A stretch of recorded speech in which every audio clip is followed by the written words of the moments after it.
So, ladies and gents, Seth Rogen gets brutally honest about negative reviews and basically says that film critics should know better than to lambast films. Essentially.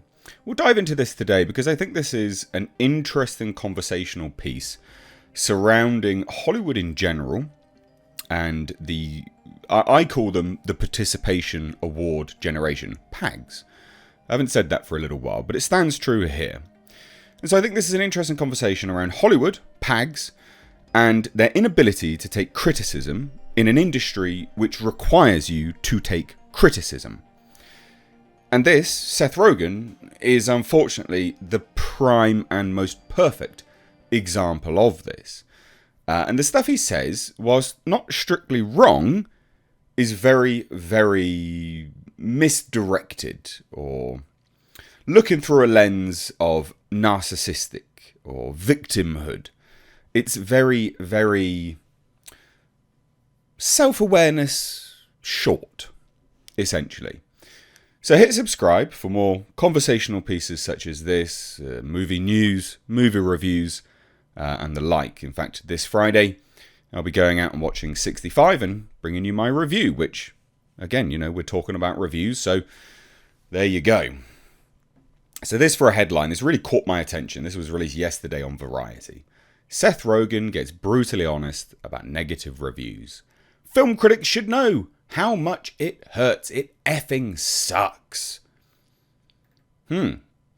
This, coincidentally, days after, well, a mere day, in fact, after he released the trailer for the new Teenage Mutant Ninja Turtles that he was involved in.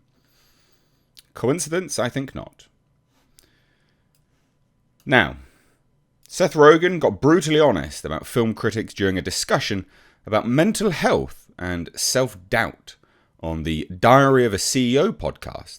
The comedian told host Stephen Bartlett that negative reviews from critics hurt everyone very much. Again, I preface this entire conversational piece by saying what he's saying is not strictly wrong, but there is a staggering lack of self-awareness in an industry which requires you to take this criticism. But unfortunately, the most hilarious element of all of that is that it's an industry almost universally populated with PAGs.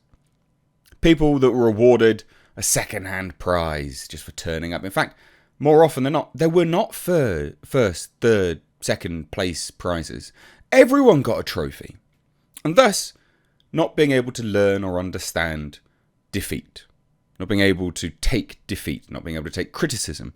Not being able to grow or maneuver from those kind of instances of loss and defeat. And again, dealing with, which he says in here, self-doubt. Yeah. I think if most critics knew how much it hurts the people that made the things that they are writing about, they would second guess the way they write these things.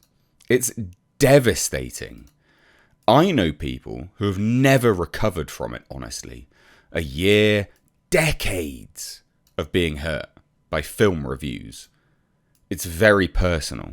It is devastating when you're being institutionally told that your personal expression was bad. And that's something that people carry with them, literally their entire lives. And I get why, it effing sucks. So, let's kind of break that down and analyse it.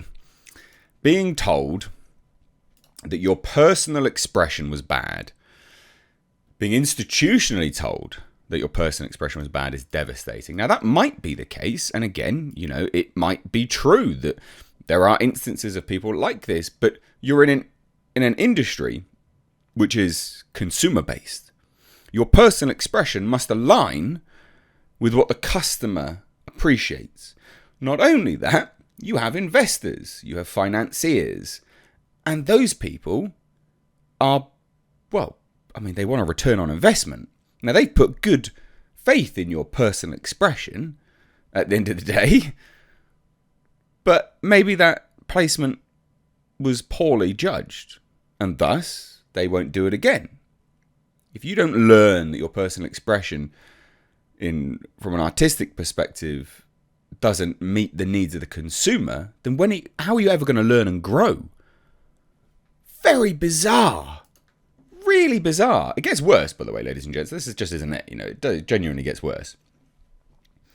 Now, Bartlett brought up Michael Gondry's 2011 superhero comedy The Green Hornet, which starred Rogen as the Green Hornet. The film bombed with critics, earning a 44% on Rotten Tomatoes. Robert Ebert gave Green Hornet 1 star and called it an almost unendurable demonstration of a movie with nothing to be about. Well, The Guardian said that almost everything about the film is disappointing. For Green Hornet, the reviews were coming out and it was pretty bad, Rogen said. People hated it. People were taking joy in disliking it a lot. But it opened to like $35 million, which was the biggest opening weekend I'd ever been associated with at that point. It did pretty well. That's what is nice sometimes. You can grasp for some sense of success at times. Basically trying to take the good out of the bad. Now, Rogen said it was more painful to endure the negative reviews for his infamous 2014 comedy The Interview because people were taking joy in talking shit about it and questioning the types of people that would want to make a movie like that. As is their right, Seth. As is their right as consumers, as the paying customer. And if you don't grow from that or learn from that, then it just shows the mental fortitude of a 2-year-old, really, doesn't it? That felt far more personal. Green Hornet felt like I had fallen victim to a big fancy thing that was not so much a creative failure on our parts, but a conceptual failure. Fuck's sake. The Interview, people treated us like we creatively failed, and that sucked. You did. Rogen said he used to deal with negative reviews by treating himself to a nice dinner or heading out to his beach house. In Hollywood. The dinner in Hollywood, I'm sure, yes. And the beach house. Oh, how the other half live. And it's at this point I start to take anything he says with a distinct disdain through the lens of which I'm viewing it. Because I have utterly no sympathy for individuals that are crying when they are at the top of the industry that they're in. It's a consumer-based industry. They're at the top of that industry. And they're crying that people don't like them even though they're at the top of the industry and they can't take criticism. Utterly absurd. Any opening weekend, it sucks. It's stressful. It's like birth. It's an inherently painful process. For Rogen, the best way to move past film critics is to just keep working. Yeah, that's right. Just keep churning out shit. That's another funny thing about making movies. Life goes on. You can be making another movie as your current movie is bombing, which is a funny thing. It's bittersweet. And they really should stop funding you. You know things will be okay. You're already working. If the fear is the movie bombs and you won't get hired again, well, you don't have to worry about it. But it's an emotional conundrum at times.